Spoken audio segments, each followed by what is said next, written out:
देखिए, चुनाव के लगभग 1 महीने बाद पिकनिक मना करके और जसवंत यादव बहरोड आए और जब पत्रकारों ने बिजली की समस्या के बारे में बताया तो दुर्भाग्य की बात है जो उन्होंने इतनी गैर जिम्मेदाराना बात कही। उन्होंने कहा बिजली तो है ही नहीं, ना संसाधन है, और ये तो बलजीत यादव ने एक्स एमएलए ने एक्स सीएम अशोक गहलोत के ऊपर दबाव बना करके, और वो उनके दबाव में थे, इस कारण बिजली दिन में दिलवा दी और इस कारण बिजली की पूर्ति करवाई। मैं बताना चाहता हूं कि जसवंत यादव जी, प्रत्येक विधायक का ये कर्तव्य होता है, ये उसका दायित्व होता है कि वो सरकार पे दबाव बना करके और अपनी जनता को राहत दिलवाए।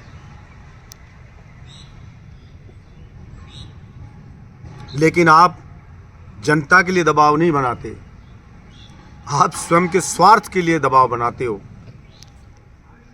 कि आपको कोई मंत्री पद दे दे, आपका कोई व्यक्तिगत फायदा कर दे, आपकी टिकट की व्यवस्था कर दे।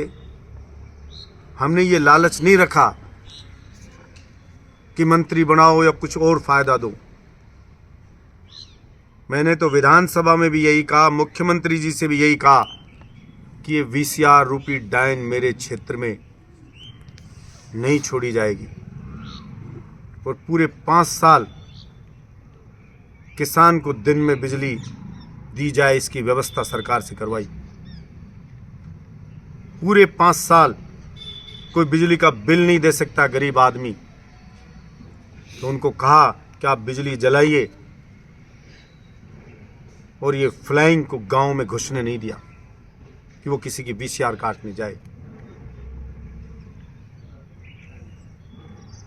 कोई जयपुर जापुर से गलती से आ गई तो भी बैरिंग लो टायर काट दी तो उसको भी कैंसिल करवाया।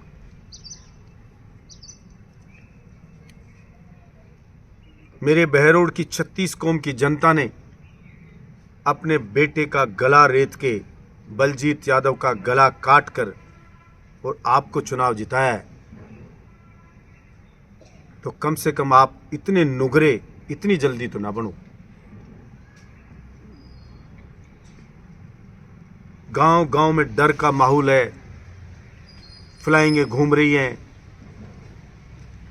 15-15 साल पुराने पैसे जोड़ जोड़ के लोगों के बिल भेजे जा रहे हैं, 15-15 साल पुरानी वीसीआर जोड़ी जा रही हैं, पैसे भर दिए उन्होंने उस वक्त, फिर भी जोड़ के भेजी जा रही हैं। लोग चक्कर पे चक्कर लगा रहे हैं,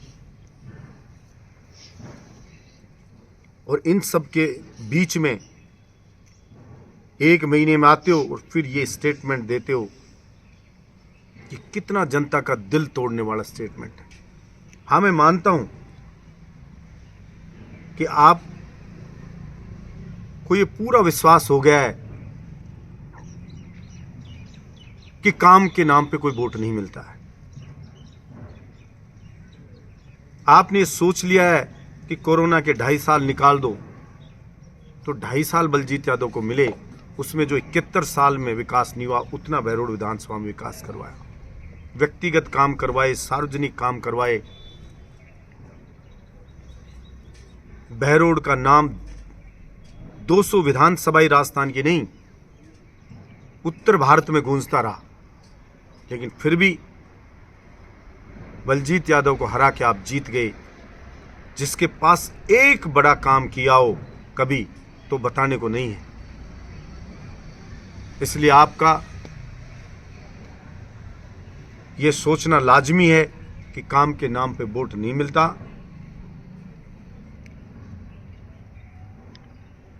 लेकिन फिर भी मैं आपसे कहूंगा कि नैतिकता भी कोई चीज़ होती है, इंसानियत भी कोई चीज़ होती है। आपको एक विधायक के धर्म का पालन करना चाहिए। और इतना ज़्यादा अहंकार में आपको नहीं आना चाहिए। इतिहास में कितने ही उदाहरण हैं कि एक मंथरा ने भगवान श्री राम को 14 वर्ष के वनवास पे भेज दिया, उनके परिवार को तबाह कर दिया। एक कपटी शकुनी के कपटी पासों ने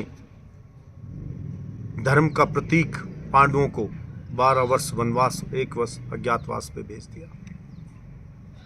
एक शक्ति सिंह ने महाराणा प्रताप जैसे वीर योद्धा को जंगल में भटकने को मजबूर कर दिया। लेकिन इसका मतलब ये नहीं है कि हमेशा से ऐसे लोग कामयाब होते रहेंगे। इसलिए मैं उम्मीद करता हूं कि आप अपने धर्म का पालन करेंगे, और अगर ऐसा नहीं किया तो विश्वास रखो कि हम आपको चैन से जीने नहीं देंगे। अरे सुबह सुबह नन्हे मुन्ने बच्चे स्कूल में जाते, 5 बजे बिजली काट ली जाती। कैसे उनको तैयार करके माँ स्कूल भेजे? सुबह पढ़ने के लिए बच्चे उठते हैं, 5 बजे पढ़ाई करेंगे, बिजली गुल हो जाती है। दिन में बिजली गुल हो जाती है और आपको कोई चिंता नहीं। 55,000 लोगों ने वोट दिया मुझे। तीसरी बार निर्दलीय चुनाव लड़ रहा हूं। कई बार के एमएलए लड़े हुए निर्दलीय चुनाव लड़ते हैं तो 2-2, 3-3 हजार में जनता निपटा देती है। लेकिन तमाम षड्यंत्र के बावजूद